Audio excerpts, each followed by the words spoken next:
Hi, everybody. I'm Dr. Alyssa Watson. And I'm Dr. Katie Berlin. Thanks for joining us in the Veterinary Breakroom.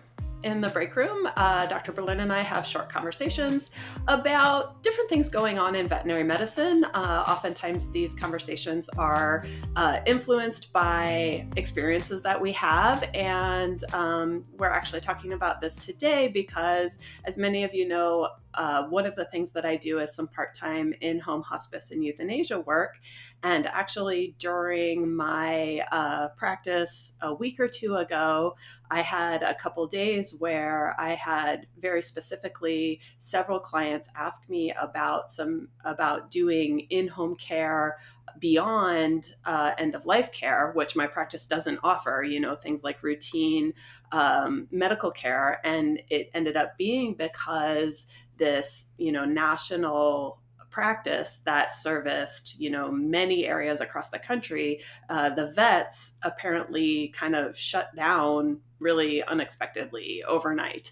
And so, this is a practice that had been operating in, like 30 major cities throughout the United States. I know they operated here in Las Vegas. Katie, I believe they operated in Denver, where you are as well. Is that true?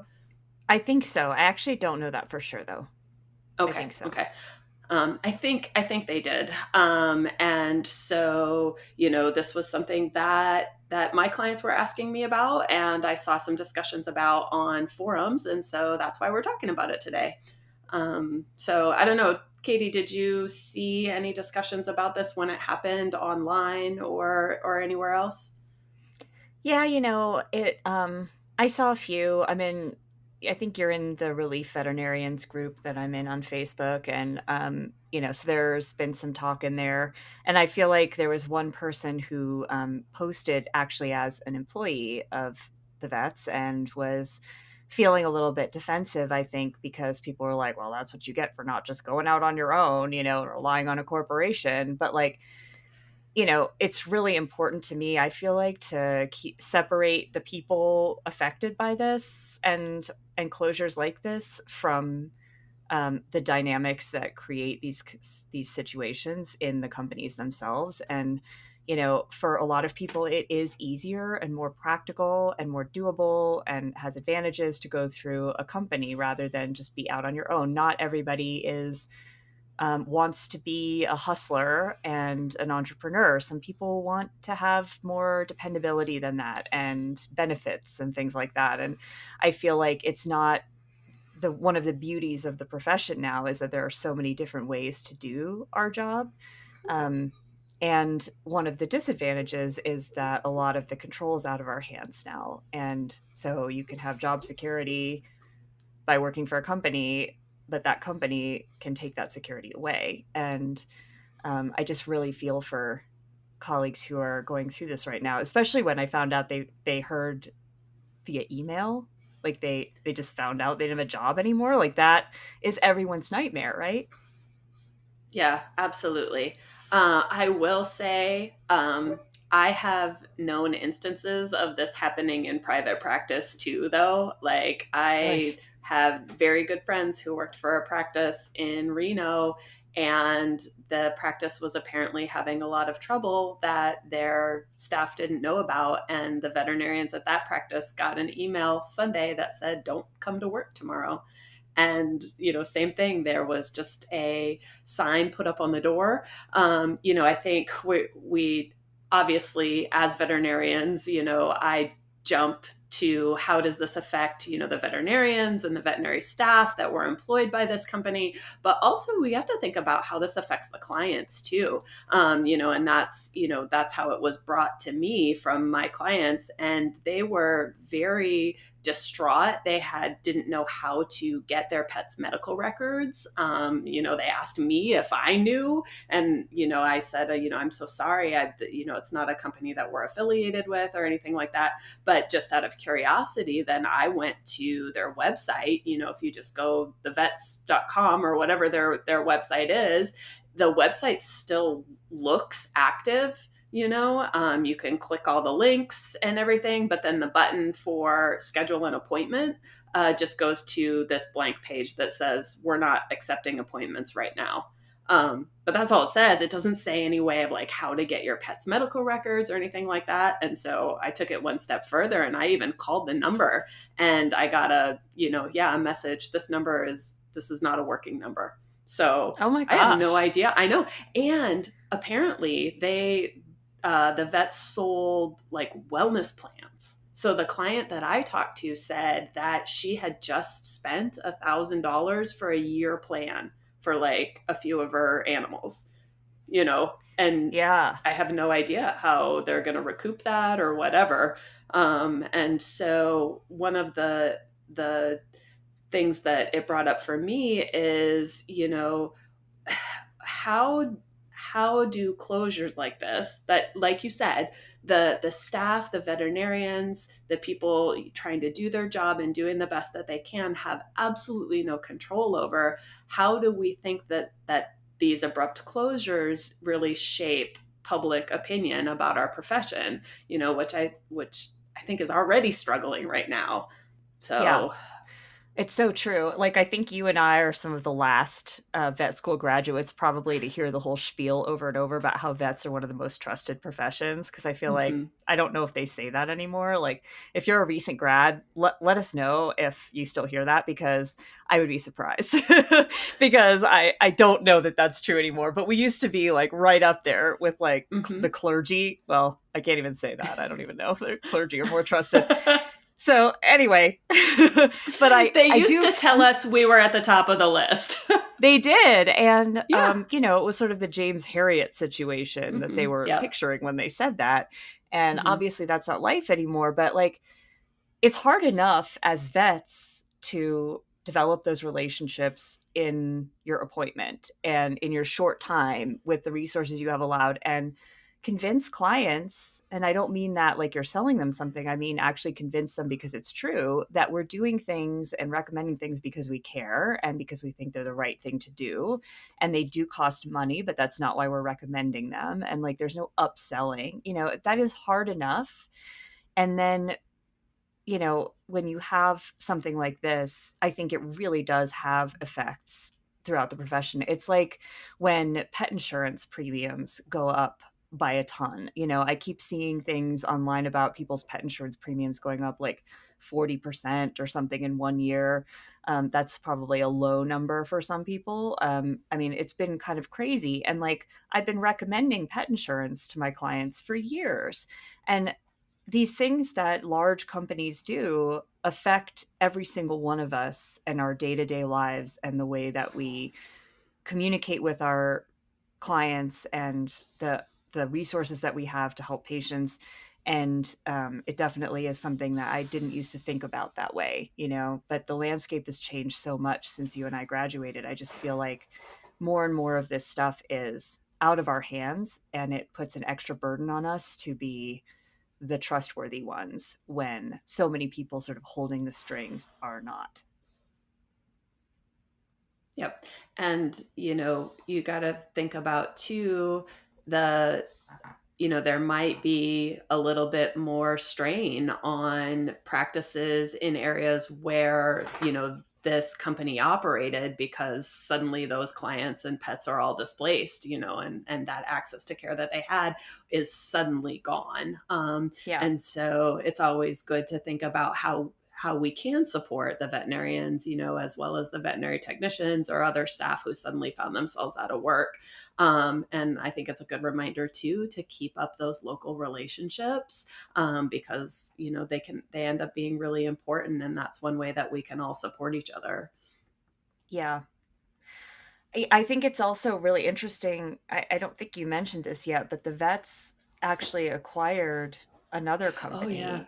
company, Better Vet, in 2023. And you would think, like, that was 2 years That's ago. Yeah, You'd that's not that think, long ago. yeah, that like acquiring another company, growing that quickly, showing that much investment in the profession, would be a sign of security and make people feel like a little more comfortable and saying, well, this company's on the up. So, their trajectory is up. And so this is a good time to join. And so that also makes me nervous, is looking at future situations. Like, how do you Mhm. judge what is a good place to work, whether it's a private practice or a corporate practice? It's very hard now to feel the kind of security that vets, I think, have enjoyed for a long time. Like, I used to say it was basically impossible to get fired as a vet, like, because people always wanted to hire vets, like, unless there was a extenuating circumstance, or, like, really behavior that could not continue, Mhm. or management problems. Like, I just feel like, generally speaking, being an associate veterinarian is a pretty secure job. Stable. And Yeah. yeah, stable. And definitely not perfect, but like, at least you could go to bed and the next morning wake up and be like reasonably certain you were going to have a job like for the next week. And now I don't even know that that's true. And that scares me. And I'm not saying that to be like alarmist. The things are just really different now. And Mhm. I do think that sometimes that thinking gets in my head a little bit. And then I'm like, well, what would happen if, I lost my job tomorrow, or the practice where I'm working decided overnight they didn't want me anymore, or, whatever. But we are still a very marketable profession. There are still a lot of jobs available. It's just, it really is hard to feel like the rug's pulled out from under you like that. And then not to have any sort of answers, Mhm. or a cushion, to help you while you move on to the next thing. Yeah, yeah, definitely some things to to mull over and think about. But Yeah. yeah, so I guess we'll see. In this particular instance, it'll be interesting to find out as this progresses, because it happened really pretty recently, and so hopefully somebody is working on this where at least clients can get their records and things like that, and maybe there'll be some more chatter about where they go from here. But yeah, like you said, definitely one of those things to keep an eye on, even if you think a company is up and coming and doing well and expanding, that doesn't completely insulate you from something like this happening. Yeah. And if a person's ever wondered about what it would be like to go out on their own, it might be Hmm. a good time to try that. It might. At least doing house calls, you probably don't need a lot of overhead to get Yeah. started.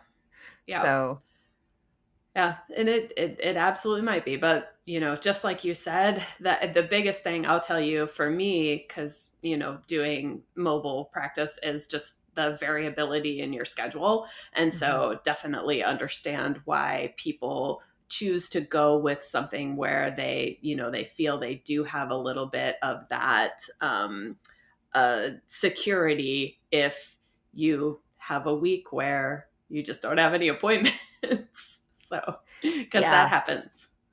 yeah, for sure. Yeah. Well, I think this is a conversation that will keep on going. So we'll see what happens. But in the meantime, do you have a win of the week, Alyssa? Yeah, you know what? I do have a win of the week. Thank you for asking.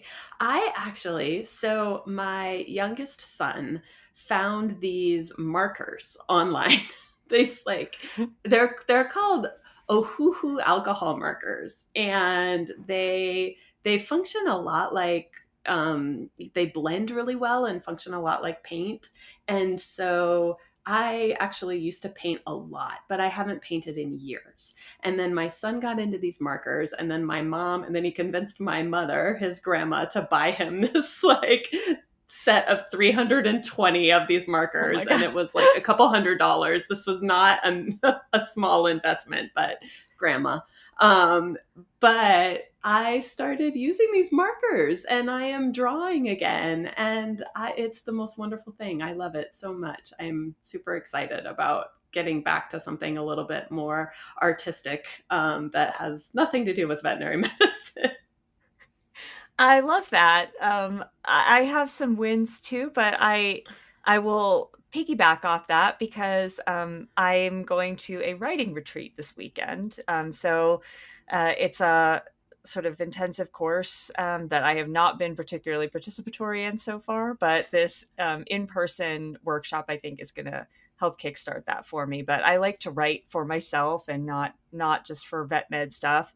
And so it'll be a small workshop where we're breaking off into groups and meeting with authors who will help us work through manuscripts that we're working on. So it'll be a few days of bonding, and it's right here in Boulder, so I don't even have to travel.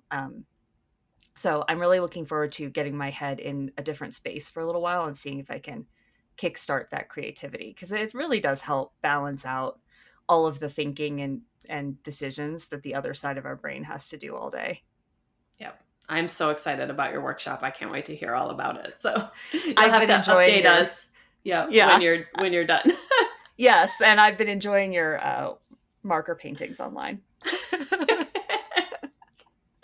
Well, thank you so much, everybody, for joining us. We hope that you'll come back and sit with us again in the break room when we talk about whatever's around the corner for veterinary medicine.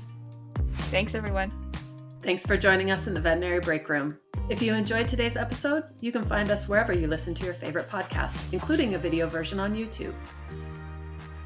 While you're there, make sure you subscribe, rate, and review us. You can also listen to or watch our podcast episodes on our website at cliniciansbrief.com/podcasts, or drop us a line at podcasts@instinct.vet.